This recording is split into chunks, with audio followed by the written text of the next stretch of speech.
Greetings, and welcome to Earthling Cinema. I am your host, Garyx Wormuloid. This week's artifact is The Shining, directed by visionary auteur Stanley Kubrick, and starring visionary golfer Jack Nicholson. The film tells the story of a human male named Jack Torrance, who moves into a hotel, or large house, because winter is coming and he needs somewhere to write that isn't another goddamn Starbucks. Jack brings his wife Wendy, his son Danny, and his son's friend Tony. I don't want to call them Mrs. Torrance. Most Earth males consider themselves best friends with one of their appendages, although usually not their finger. A kindly old scat man reveals to Danny that they share the same mutant powers, namely their ability to process lactose. How'd you like some ice cream, Doc? The scat man refers to their telepathy as shining because, hey, that's the name of the movie. He also tells Danny to stay out of room 237, since he knows human children are all about doing what they're told. Next thing you know, Danny motors over to room 237 and gets himself strangled like an idiot. What happened to your neck? Jack takes some time away from his busy schedule to check it out for himself, but all he finds is some horny old corpse. Talk about a dead end. He retires to the bar, where he downs some spirits while getting down with some spirits. Wendy discovers Jack's memoirs, which contain some alarming spelling and syntax errors. Jack begs her for more constructive criticism, but she pushes for a page 1 rewrite. Now a child of a broken home, Danny turns to the underground world of street art. Meanwhile, Jack returns with an axe, apparently having forgotten his first name. Here's Johnny! Jack chases Danny into the hedge maze that is right in front of the hotel for some reason, but Danny escapes by doing the moonwalk. Wendy grabs him and bolts, proving that sometimes cooler heads don't prevail. Finally, a photograph from decades earlier reveals a sinister twist. Jack used to have a different haircut. The Shining is one of Earth's most famous horror films, and yet it consciously inverts classic horror tropes like it don't even care. In most horror films, the monster is shrouded in mystery until it jumps out and spooks you, and nothing is seen from its perspective.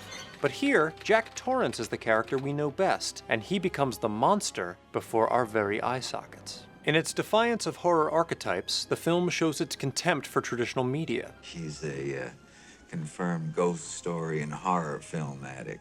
Jack often speaks dismissively of film and television, as if it is something absurd. It's okay, we saw it on the television. Take that, traditional media. Moreover, as Jack loses his mind, he talks more and more performatively, like a TV character. Wendy, I'm home. Eerily prescient, as television eventually gave Earth's entire population brain damage. Some of Earth's most renowned IMDb lurkers have posited that because the Overlook Hotel is built on a Native American burial ground, the site is supposed to be located on an Indian burial ground, and features Native American imagery, it represents America's history of overlooking the atrocities done to Native Americans. Furthermore, the hotel's haunting is the supposed manifestation of that suppressed violence. However, it was later revealed that this imagery was due to the fact that director Stan Kubrick was a huge Cleveland Indians fan. The film hinges on perspective, which is kept deliberately ambiguous to make the logic of what is happening impossible to discern.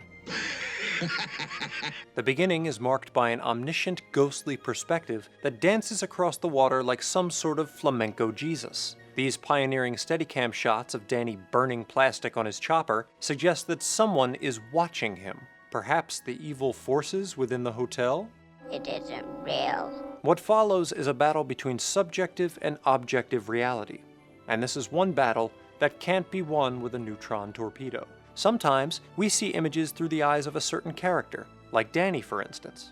He's a character. Other times, we see images in a purely objective way, aka regular style.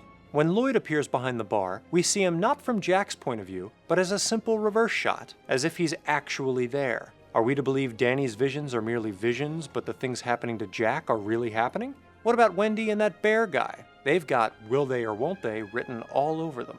Occasionally, though, the lines are hazier. Jack looks at a miniature model of the maze and sees Wendy and Danny running inside, which would be impossible. I mean, they're short, but not that short. Later, one of Jack's apparition buddies lets Jack out of the locked pantry, despite his lack of a key or any corporeal form. I fear you will have to deal with this matter in the harshest possible way, Mr. Thomas. So now it's not just perspective being manipulated, but physical reality? Yikes! I'm sleeping with my head under the covers tonight.